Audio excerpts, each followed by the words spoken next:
Recording is on. Hello and welcome to DXDAO's weekly strategy call, Friday, August 19th. We have 13 of us on this call. Today on the agenda, we got an update on expenses, squad budgeting, a chat about the recent happenstance with the fee receiver in Swapper, um, a discussion around the upcoming guild, operation decentralization feedback, um, and then GXD Guild front end versus governance 2.0. It's probably a time for us to make a decision so that the devs know what to do. I'll be asking Ross what the timeline is for us to make the call. And last but not least, we could be brainstorming some topics to focus on during the retreat. And the DX Biz Huddle had a meeting this week, and we came up with a few we could suggest. So let's start with the update on expenses. Chris has been crunching some numbers as usual. Well, Excel crunches the numbers. Yeah. I don't know if anyone saw Dave shared something about some Excel championships that were going on, which sounds like not a fun time at all. But yeah, so this is, I've just been working on this yet. I don't have anything to post in the forum yet, but I kind of want to see what cadence, kind of get into better cadence for these. And I think updates like every 2 months or around that time is a good way of just like keeping the conversation going. And like, when decisions are made or when we're reflecting, we kind of have the perspective of recent events or whatever. So yeah, I was hoping just for some feedback on like an initial stuff that I'm been compiling the expenses as of like last week, I think last Friday. So yeah, let me share, of all things, of course, in Excel. So this is the so this is the sheet that I've been working off for the past, and so you can remember here all expenses go into these two different pages. So one is either contributor payout, or the other is other expenses. So other expenses is anything that is not compensation to a contributor there, and so obviously like stipends, audits, things like the dev shops, anything that is outside of the compensation guidelines there. And so I just kind of wanted to do two things here today and then see if there's like any questions or comments for things to like maybe dive into a little bit more. I did update this as of, right, because the expenses always kind of lag a little bit because it's like, for instance, hard to get obviously August expenses because we're still in August. And so it's normally typically about 30 days. And so these should be good up until the beginning of July, which means we have like monthly data for June going forward. And I did make some like estimates to kind of close out the last little bit. But so I think what we want to look at here is like basically 3-month averages, and the best month we have so far for the latest month we have so far for like good data that's worth looking at is June. And so this is kind of just looking, I think, at things over the last 3 months and comparing them to previous 3 months here. Again, this is hopefully like not too surprising or different because we've been looking at some of these things here. And so obviously like Swapper and DXGov having around just under 100K of monthly costs, that being up. Obviously in May, I think it was, in May, there were some big audit costs for DXGov. So that's why it's absorbing that there. And you can see like the big increase there.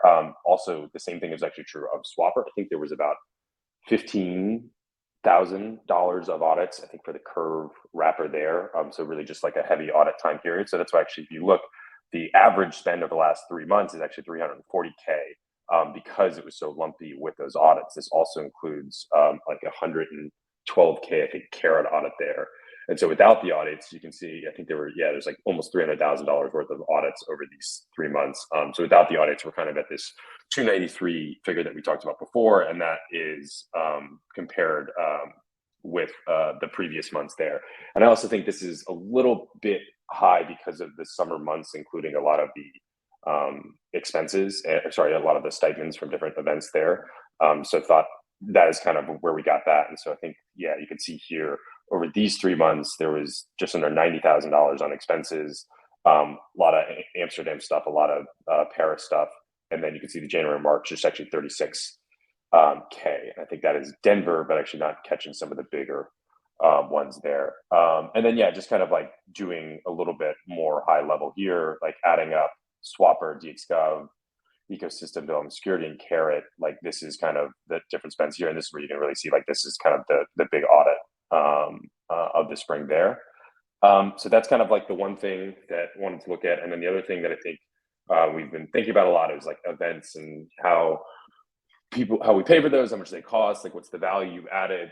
There's a whole bunch of different value adds from making people work together better, getting education and learning about the industry. There's also a whole like brand building recognition for DXDAO, like being there in terms of for sponsoring things. The sponsors, the reason we're sponsoring things or spending money on sponsorships is to spread the DXDAO brand. So it's like a lot of different things there. So just wanted to kind of look a little bit closer at those.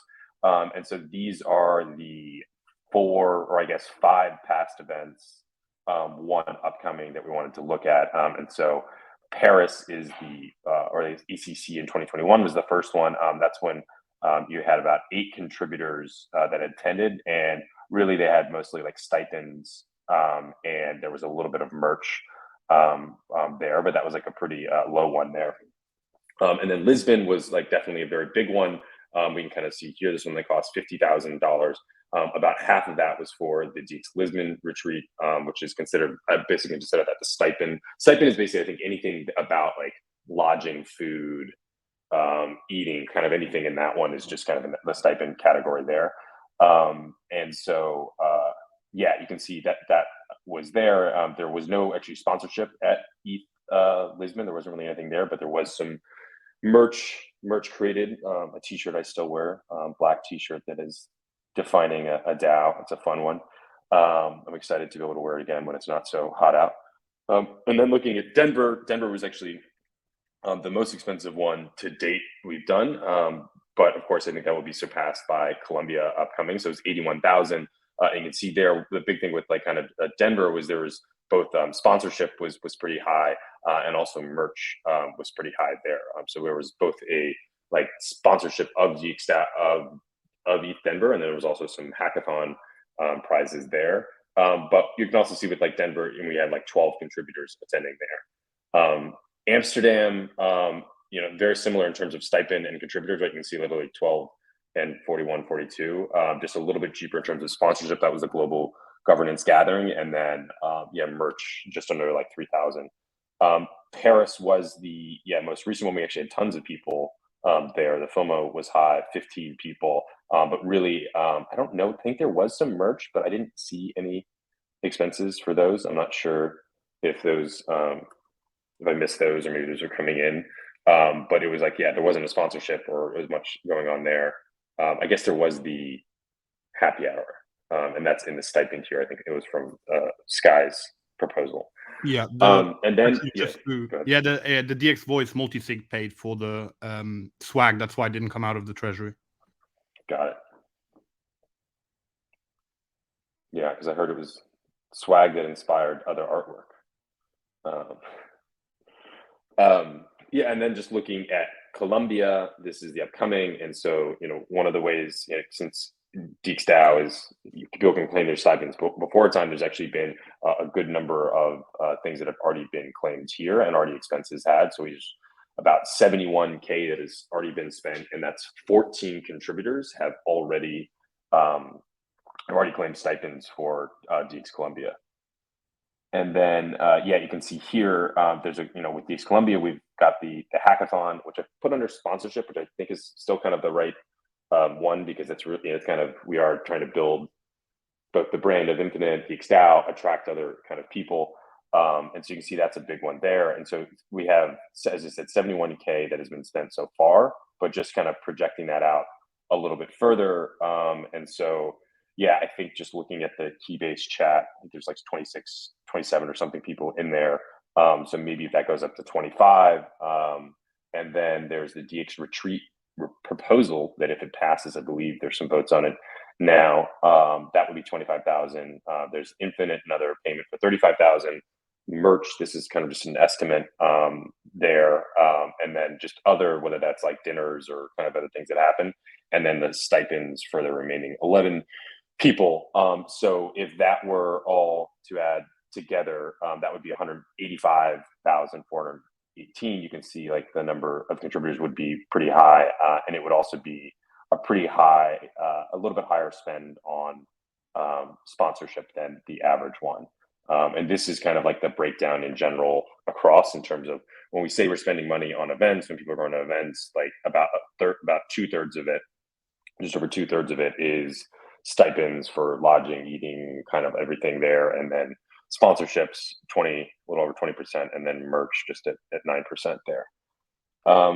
Yeah, so those are kind of the two things. As I said, I haven't like posted. There's like kind of some broader things, maybe of like putting some charts that we can put in the forum.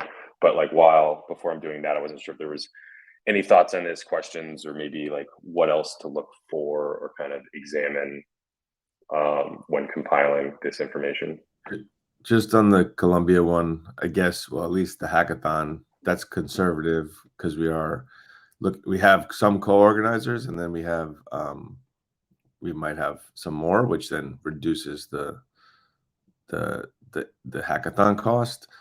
But then we may have some cost if we do prizes on top of that. So maybe it balances out. And then this is all like on-chain. This is all on-chain costs. And so then the example that Dave gave, where the DX Voice multi-sig paid for merch in Paris, I guess, that we need to like add in separately. Or DX Voice is keeping track of that. So if there's an outlay to DX Voice multi-sig, you could then include that, and then the multi-sig will at some point report how all of the money from the multi-sig was spent, I imagine. Yeah, and that's kind of, how do you categorize things? And so I think like right now, that expense that has been refunded from the multi-sig is already been incurred as an expense to DXDAO when the multi-sig was funded. And so that was kind of like generic expenses for DX Voice, and then DX Voice then is using that for something more specific. So it does definitely help to keep records that can be compiled into one when we want to get more granular into actually knowing, we're wondering specifically how much we spent on, everything in Paris. And that is not just things coming from DXproductstrategy, but like could be other things. So yeah, I think Keenan has been keeping track of that, and everything is, of course, on chain.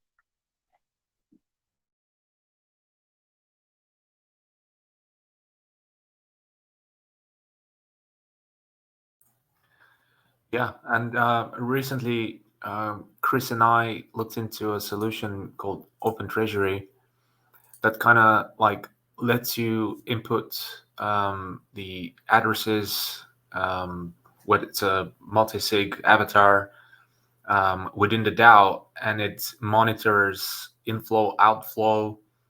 It has some charting. Overall, it's not something that kind of like covers any of our needs, but I'm pretty much intrigued about seeing more solutions like that coming up, whether they are completely public and transparent or just for internal use. It would be, given the amount of solutions we've seen around multi-sigs, it would be nice to have some dashboard type or analytics solution that is really flexible, allowing you to input all of your addresses, give them specific names, and then monitor inflows and outflows and create charts based on that. I don't think there is one existing today that covers all that. Maybe something we could incentivize for hackers to build in Bogota in terms of DAO tooling. It's something we would definitely be benefiting from. Yeah, there are some things like that. They're not very great, but they're mainly built for they're like specifically built for multi-sigs, like Utopia and things like that. There's not a great one I've seen for DAO, DAO labeling and transaction labeling from DAOs and stuff. Nice. Chris, just that that the Colombian number is big. If let's say that's conservative, but it's a lot of people. It's almost twice as many people as potentially going to any other event. And I will say that, and it's a longer period of time too. Even though Colombia is cheaper than going to other places, the flights and the hotels I think are cheaper, but it's more people and it's a longer time. But you're seeing in other communities and things like, and I don't think as many people, different communities and projects are sending like their full teams to Colombia and things. So this is a large expense compared to maybe other communities. But if there's actually 25 people from DXDAO down at DevCon and all the events and our own event and all those things, I have a feeling that that presence, which we've seen work powerfully in the past of getting more people and things aware of DXDAO, I think that DXDAO would definitely stand out down there as the largest force from any project that I can think of. And so that will be a very powerful thing. And then taking advantage of that will be the important part. But we can cover a lot of different events and communities and workshops and things and push DXDAO into all of those conversations with that force down there, which is, I don't know any other community that's going to have that big of a force down there that I already know of. Yeah. Maybe Bankless DAO, but that's a little different. All right. We have a request from Zed to bump up the conversation on the squad budgeting. He may have to hop off at some point, so to be mindful of his time. Zed, if you'd like to present the idea, and then we'll take it off with a conversation. Yeah, sure. Sorry for having to stress you guys, but there is one topic that is affecting, I think, all squads for now. And I think I've talked about this also before, and it is a little bit uncomfortable to talk about. And I'll kickstart the conversation. So basically, we have budgets, we have people working for us, and I think like when it comes to our products, we are missing some key people to drive us forward. So as an example, I'll say a front end lead developer, right? This is something Swapper needs, and we don't have one. So if we set budgets, and our squads are basically full when it comes to the budgets, and we get some nice candidates, and it's really, I think, in my opinion at least, it's stupid of us to deny good candidates, and sometimes better than the people we work with. And from the product perspective, it hurts us if we deny these people. From like company perspective, I do understand that we should, like, we want people to contribute for DXDAO and want all us feel like a family, and we're thankful for the work and all of that. But in reality, I think there is a problem thinking like, oh, just because you're early, you'll have this position forever, right? So I'm there right now, and I'm looking at these candidates, and it looks like these candidates would actually drive and help Swapper, as an example.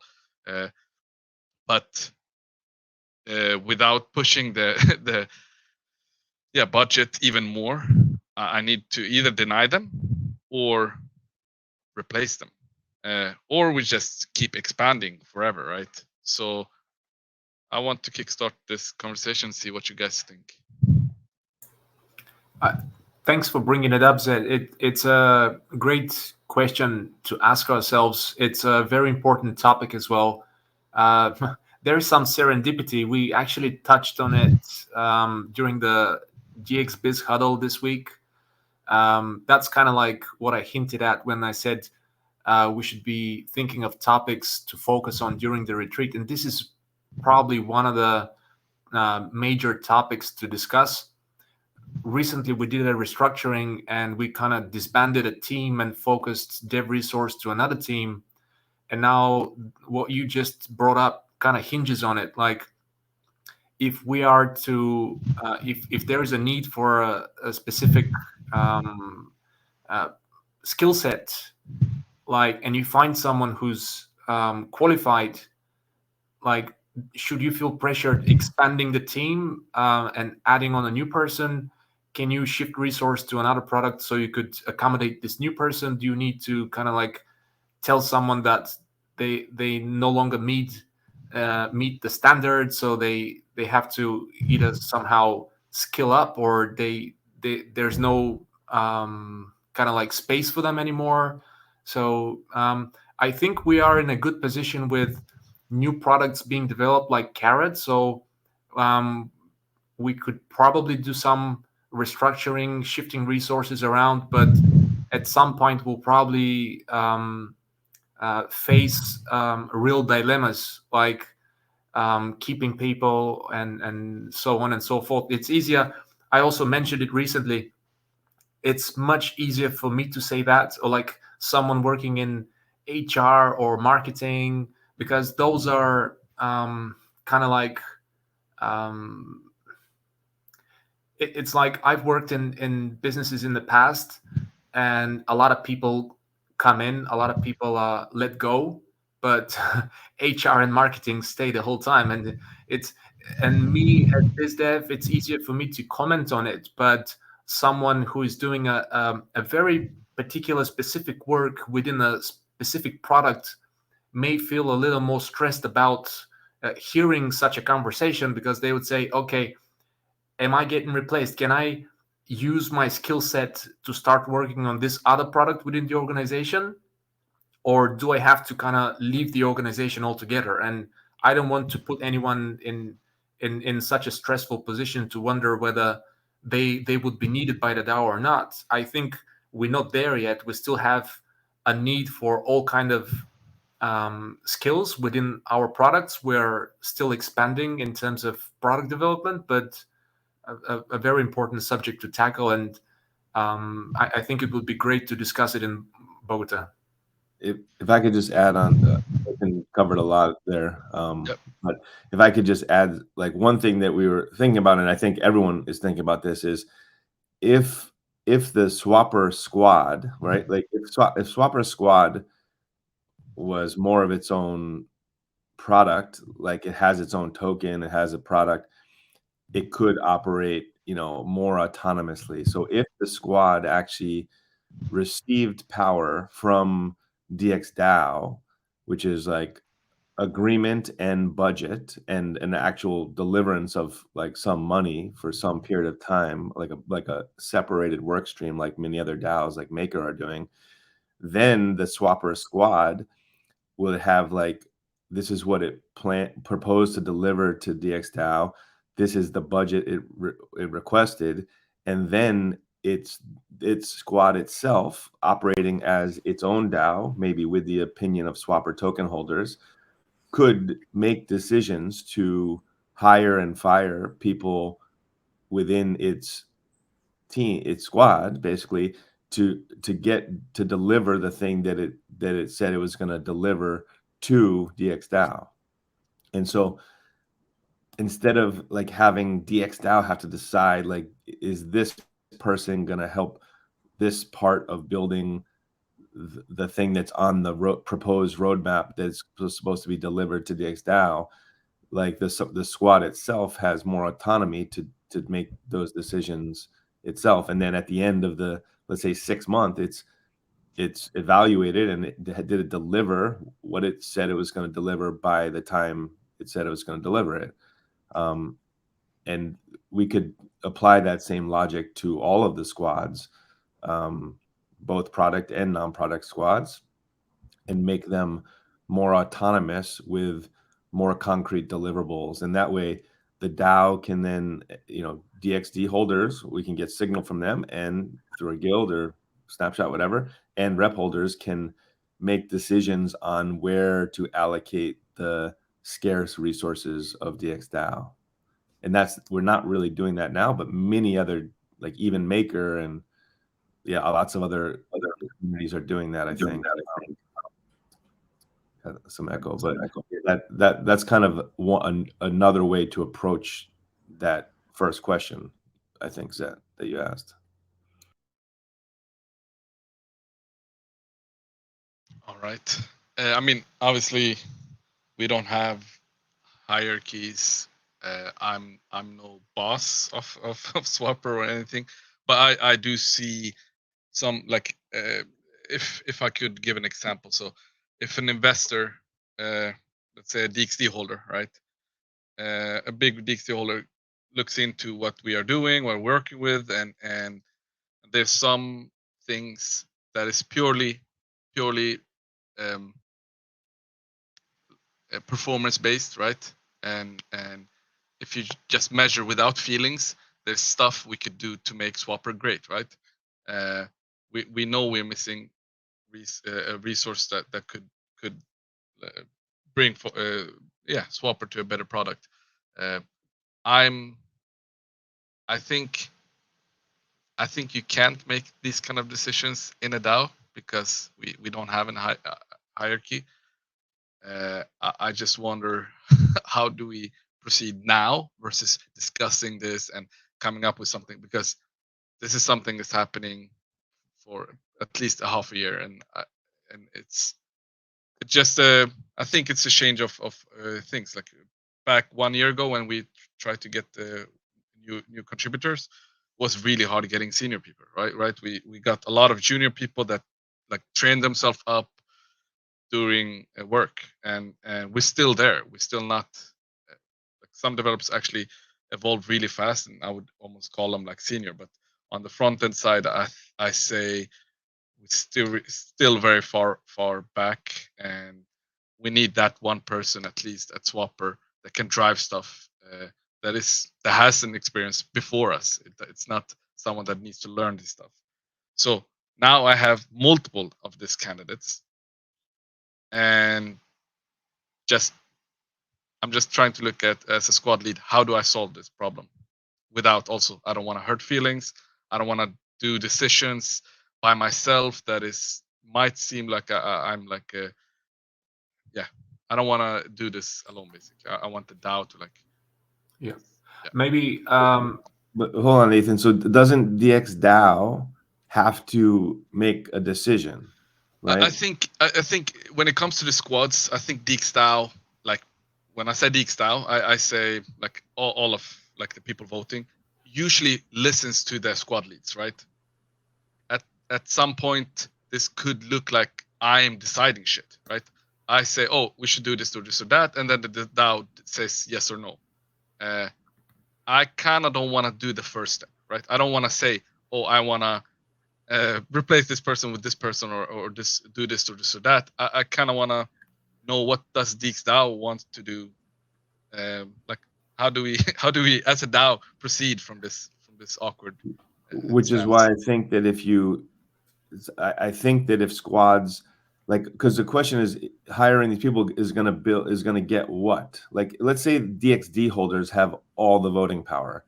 Like, we have to present to DXD holders because some DXD holders are saying, like, Swapper's in a good place in this market, we can stop development on it, but that would be extreme. So the question is, if we're going to dedicate X amount of money from the DAO towards Swapper, what is it planning to build and produce over the next 6 months, and how much is that?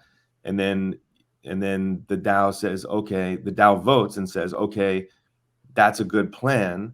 Here's the money allocated towards that. And then the squad has to take that money and use the current people plus whatever more people it needs to deliver that through the thing that it proposed, right?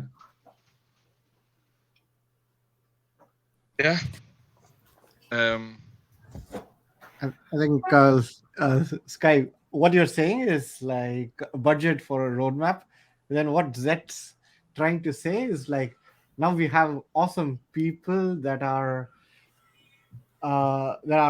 available in the market, and we have like a couple of people that are much more better than the current set of people in Swapper, let's say. How would we take them in?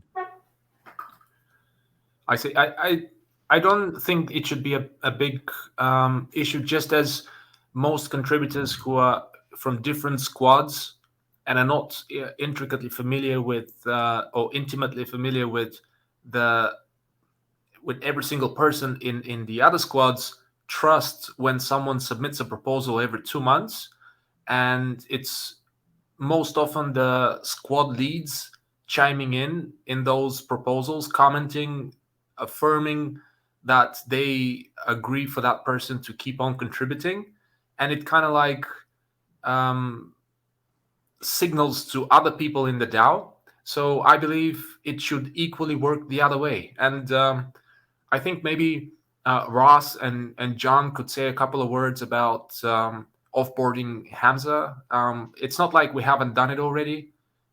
We've done it, and it hasn't been an issue. I don't think it should be an issue. I think it's a normal thing. Like, we don't have contracts for 1 year, 2 years.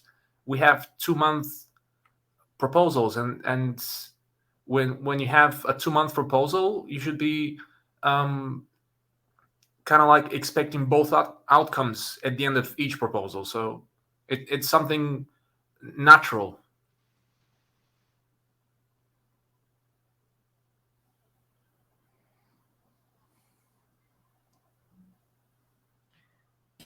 I mean, obviously offboarding people is not easy. And like the only cases where we really done it, it's been almost like kind of extreme examples of people like not delivering or even just like not showing up.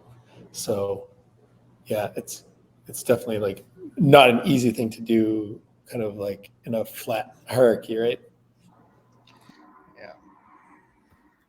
Yeah, I mean, as long as there's no ulterior motive and it's not a personal decision and it's purely technical, like someone shows up and they have a better skill set, like it's no one's fault that you have to replace one person with another. Like, who's at fault? You should never be angry at anyone. It's just how it is, and I think no one should be feeling bad about it, even though it seems like something negative. It isn't.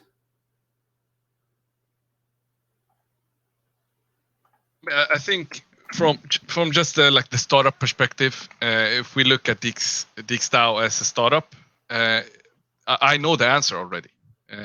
You can't get stuck with workers because they were early. Like if something's better for the product or for the team, I think you should make that decision. If we could reallocate or whatever it is, or this person could like, yeah, try to take on other tasks, that's possible. But I'm not sure in our position that this is possible. I don't know.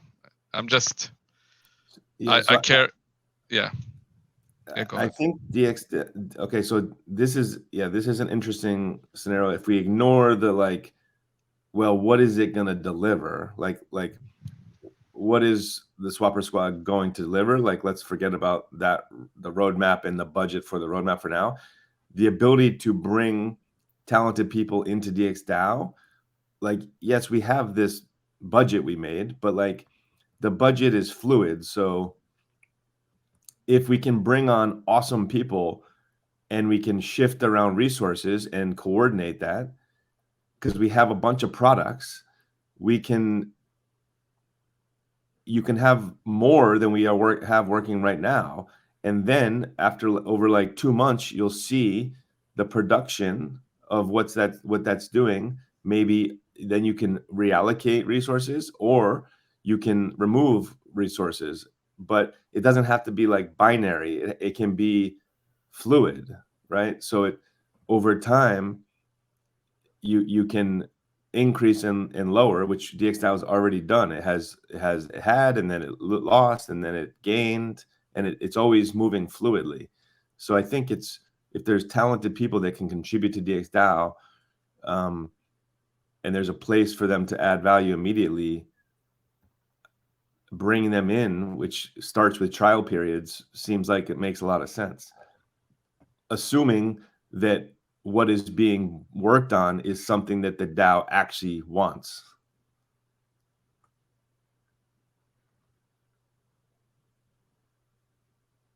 Like we don't have a line in the sand that is our budget. It can go up and down, and on average, it has to be around X for the next couple of years, right? Yeah. Well, it's just so unfortunate with the markets right now that we kind of have that line. Not on a month-to-month basis. On average, over the next 2.5 years, it has to be X, which can be 40% above X now and 40% below X in 2 years. Like it's not a hard line. Yeah.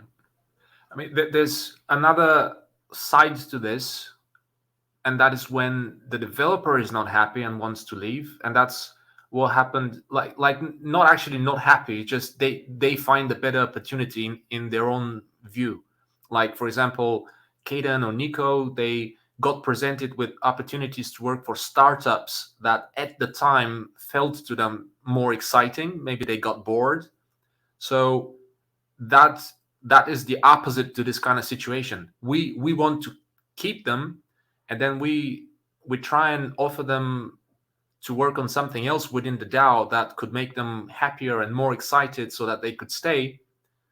But now this is the opposite situation where it's not like you wish to retain someone. It's like you have someone who is a better fit, and the person you have may not easily fit anywhere else either. So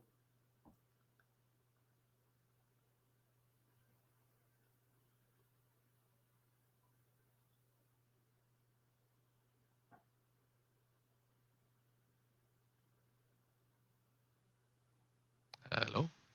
yeah.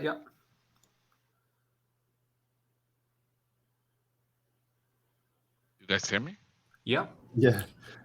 I don't Yeah. see much of a reason why to bring talented people into the DXDAO ecosystem in the next quarter to see how it's working and how they perform. And we have other people that are reducing, we're losing resources too, or time towards DXDAO. There's a balance, like there's a balance that, like, on average it has to maintain. But we lose people and we gain people.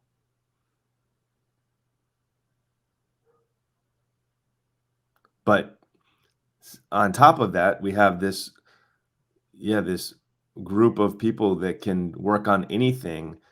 DXDAO rep holders and DXD holders determining what these people should be working on is another thing that needs to be figured out.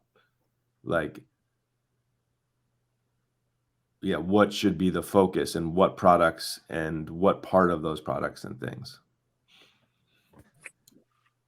Yeah, I was just going to say it's helpful, like Zed, just to hear this, because this is, I think, part of the process. Because whatever decision, however DXDAO moves, it's not just you doing something. It's not just Swapper Squad. It would be some, broader decision. But the question is, like, how can rep holders get informed on those things, and it's kind of through there needs to be some communication about these, and then that will help bring on the decision that can truly be like, you know, a DAO decision. Yeah, definitely. Yeah, I've seen good progress in Swapper Squad recently with the roadmap and the quadrant. You know, trying to place features that will be worked on based on how much work they require, and at the same time how much value they will add to the product. And I think this should be the crux for making any decision moving forward. And it's not just about replacing one person with another, it's a more high level question about the product itself. Like, even if you replace that person, would that new person still be working on a feature that will bring revenue, or is he a better skilled person but would still be working on something that will not bring revenue? Then even the decision that will be taken will still not be beneficial long term. So we need to face a larger issue here, probably being more critical of the roadmap itself, and try to be more agile. Yeah, I think I'm agreeing quite a lot with what Nathan's saying. Like going with the process of asking, or like a forward-looking budget where we're asking for these resources and then justifying them with the roadmap or how that's going to affect revenue and stuff. Seems like a better process to me than the way we're approaching it just now, which is kind of like, I think the budget would only ever go up, basically, if we're not doing it this way. But yeah, I don't think it's like, oh, we need to get rid of a dev here because we want to hire this new dev. It should be more like, where do we need a developer right now? Like, there's need for developers in other places, or yeah, I think working more in that way makes sense. I agree with that. I think we're stuck on a legacy problem here because we basically took in too many junior devs, right? And I'm in a place where we don't have a choice to take in a dev and keep all the devs, because we already did that too many times, right? So every time we took in a dev, it's like, oh, what should this new dev do, right? We're basically expanding faster than the roadmap was planned to expand, but we did that with junior devs, right? So we're kind of in the position where like, this is kind of the ceiling of taking in one more dev. It's okay, it's just one more dev, right? We already did that too many times. But yeah, I guess I just wanted to share my thoughts, and I'm happy to update on how I will proceed with this. Me and Venki talking about this, and obviously I need to look at what's best for Swapper, but at the same time we kind of want to have a good working environment. We don't want people to feel like, oh, I can be replaced, but that is I think part of a DAO, right? I'm not sure how else it should be. It's not a company where you have one year contract. I think, I don't know, if people are afraid of being replaced, maybe they should push themselves to be the best self, and like, obviously we're not dictators. We the DAO votes on this stuff. So as long as you're confident of what you're doing and you feel useful, there should be no problems. But yeah, I think, yeah, it's a legacy problem. We took in too many junior devs, and here we are.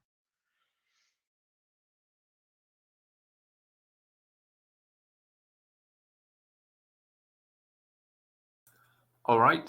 I don't want to push this any further. This is a good beginning. Of course, it's nothing to brush under the carpet. It needs attention, but it's kind of enough for today. So we'll move on to the next one.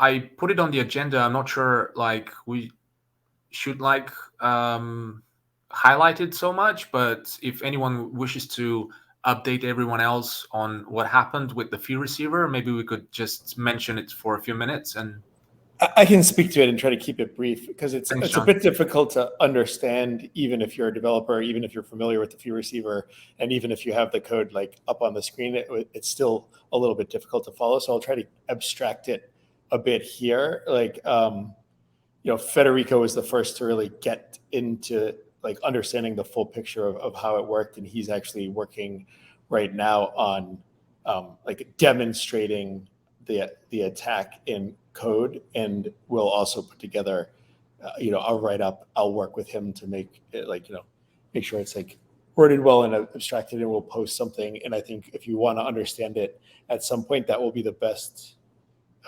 way to do it. But yeah, just a little context on the fee receiver.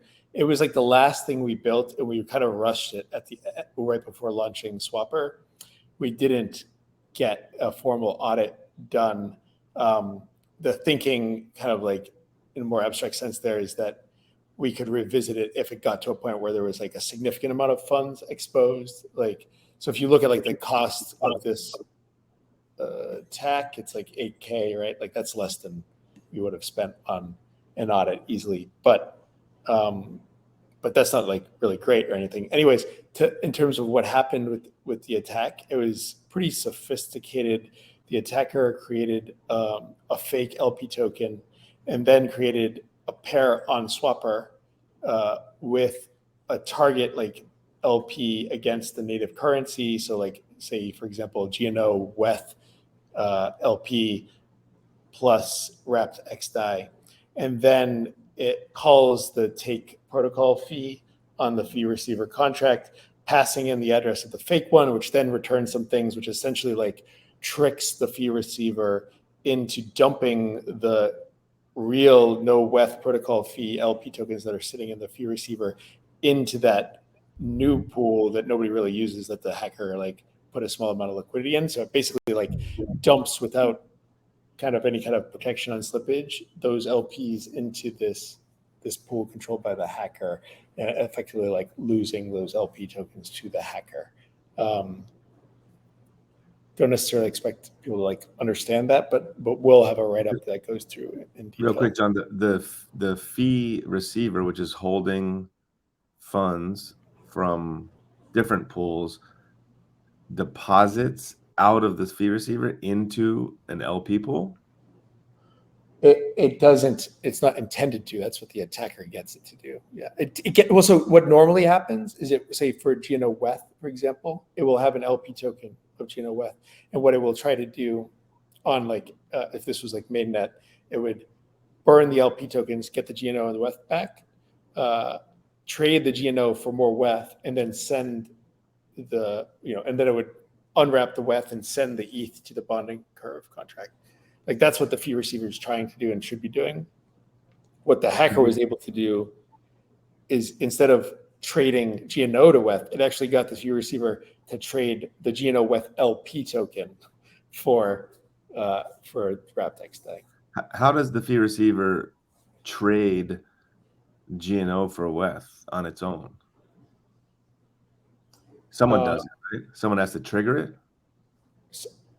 I mean, so again, like I don't think we should try to like explain this on the call. It's like I said, it's pretty difficult, even if you already know what you're talking about. Like, and the write-up should like give you the information if you really want to go like see it line by line how it works, and like maybe at some point we can do a demo of like how you would do it. Yeah, I mean, we're really happy it got noticed, and funds. The majority of the funds got saved. Some of the funds were claimed prior to this, so there wasn't much in there to begin with. And Federico is working on a write-up. So a follow-up question would be like, are there any gaps in terms of any code within our stack that we are using and has funds in it that needs auditing, or we're good on that front? No, everything else anything with like funds in it has been audited, except for the fee receiver, which, yeah. Nice.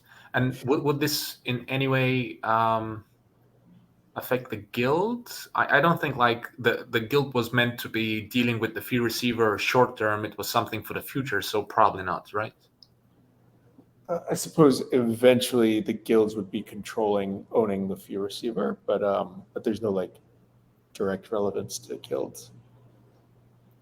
Yeah. Chris asking, is there a reason to have it? So what the point of having the fee receiver is to handle this, like all the LP tokens, because like in Uniswap, the protocol fees when they're turned on, like are sent per pair in the form of that pair's LP token. So it kind of like grows with the number of pairs that are like active enough to have meaningful fees, right? So you just have a bunch of LP tokens, and if you actually want to do something with those funds, you probably want to exchange it to a currency you would use, like the native currency or stablecoin.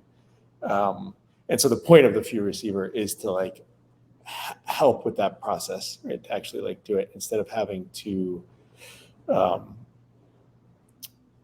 pass a proposal for you could send them all to the treasury, but then they'd just be sitting there as LP tokens, and you'd have to do proposals and stuff too. Yeah, it's just like specifically for the ETH DAI one, like I think like 80% of the fees are from like the ETH DAI pair, and like DXDAO already holds like a bunch of ETH DAI LP tokens. Like there's $3 million worth of liquidity. I'm only just thinking about like a short-term fix, or I don't know if like if you could just send it back to the treasury. That may be like cumbersome, but it could be a way of Yeah, if we feel like the fee receiver is just like unusable right now, that is like a quicker fix would be to like update the fee receiver address to just be the treasury itself. Yeah, I mean that is an option. I think our current plan was to, like, Venki already kind of watches the fees on a daily basis, I guess. And if they're meaningful, we can call like the take fee and get the fees out. But if that feels like it's like if it gets exploited again, and we're like, okay, we're actually losing money doing this, like we could do that. Actually, just change where the fees are. And the economics of this, as Swapper being a product of DXDAO and DXT token, giving owners a claim on the protocol fee, and it kind of goes to the treasury, probably buyback reserve, so on and so forth. Now, recently someone asked if we are starting a Swapper guild, is there actually a treasury for Swapper? And like this new fee receiver should probably be sending funds to that one and no longer DXDAO? Yeah, I mean, I guess those are questions that we haven't really like specified, but I think if the idea is to spin out Swapper into like where Swapper token has all the governance, or at least most of it, delegated to the Swapper token, then it makes sense for the Swapper guild to have a treasury. Yes. Okay. So, okay, a bit of an icebreaker. OpD feedback, Operation Decentralization feedback. How did you guys find the experience listening to the podcast yesterday? Were you on Twitter Spaces? Were you on, I always forget the name of it, watching the video podcasts? Like any suggestions of anything you liked, didn't like?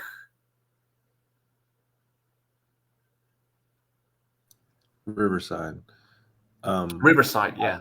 Obviously, we're still finding our feet. What's unique? Yeah, what's unique about, like, in general, most podcasts, I'd say, in the world are not live. So this is unique because it's a live broadcast. So it's creating a podcast, but I wouldn't even call it a podcast. I would call it a show. It's a live show. That live show takes place on Riverside with guests, and there's video. Then the question is, like, how do you distribute that to a wider audience? It's like replaced our community call. There's Discord, there's Twitch, there's Twitter Spaces. What we did is we we took the audio from that experience, which is a video show, and we pumped it through one speaker, which is Keenan's speaker, onto Twitter Spaces. So it doesn't actually, we're using Twitter Spaces as a distribution, single audio distribution, which is a little confusing for people that are familiar with Twitter Spaces, because it usually, you would, when you use Twitter Spaces all the time, you see who's a speaker, who's a listener, you see who's speaking at the time, you're interacting with their Twitters, you're following them. That is not so much the case when you're just using it as an audio distribution mechanism. So I think if you followed it just on Twitter, you might be a little confused. If you actually just tuned in for the Riverside video show, live video show, then you would have seen what you were expecting. And then we had some internet issues, mainly in Lisbon. I guess Lisbon internet doesn't work that well. But Too many crypto dudes. The good thing is, by using Riverside, everything is recorded on each person's computer locally. But if, I guess, Anna lost her internet altogether, that I don't know what happened. But the ending podcast should still be a higher quality, I think. But overall, yeah, it was an interesting first show. Yeah, I actually like Chris's suggestion that we could probably drop Twitter, or maybe use it, but make sure people understand that it's Riverside that's the main thing, because Riverside is pretty cool. It has a chat. It's very similar to Jitsi. I really enjoyed the experience watching the videos of all the speakers. It was good quality. There was a chat. It was permissionless. I think that could be a good experience. Yeah. Yeah.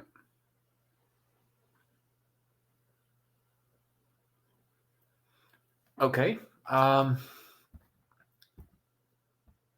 Let's see. Next, we got Ross shared an awesome post on DAO Talk. Oh, we're at the top of the hour. Okay, let's give this like 5 minutes, and then we'll disband. It's Friday after all. So Ross posted a really nice post on DAO Talk regarding DXD token holders having a voice in governance, and question is whether that should be through a DXD guild or go straight for governance 2.0. One requires just some front-end updates. The other one is tackling very heavy smart contract work, and it will take quite a while, another 2 or 3 quarters. So we kind of have to make the decision. And my question is, Ross, at what stage are you with the development, and when should this decision be taken? And it's not just on us. We should actively implore the DXD holders to chime in and say which one they'd like us to tackle first.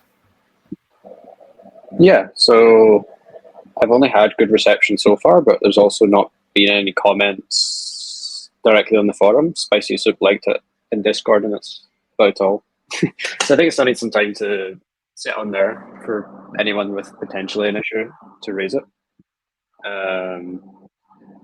But yeah, so a lot of the work is already done, just because it's guilds. There's one feature that needs to be built essentially to make it work well, which is explained in the post. But if you haven't read it yet, we basically need to create a feature that we're planning on implementing anyways, which allows one DAO or one guild to vote in another DAO, which is fine. It's like a very cool feature that eventually can lead to some revenue generation as well for Davi. And so the question was basically asking is this something worthwhile to DXD holders if this takes us a little bit of time to implement? And in theory, it could take away some time, or it could reduce or extend the time it takes for governance 2.0 just because it's taking development resources. And so, yeah, be a decision, I guess. I think it makes sense for it to sit for a while. Obviously, we're a bit focused right now on just preparing the V4 production, and there's like plenty of other stuff to do, and so I don't think we need to rush the decision.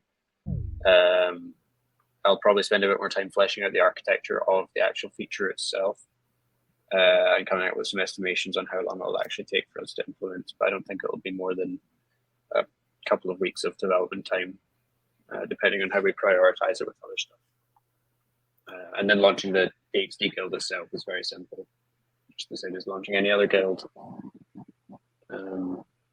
Yeah, if anyone has any questions about it.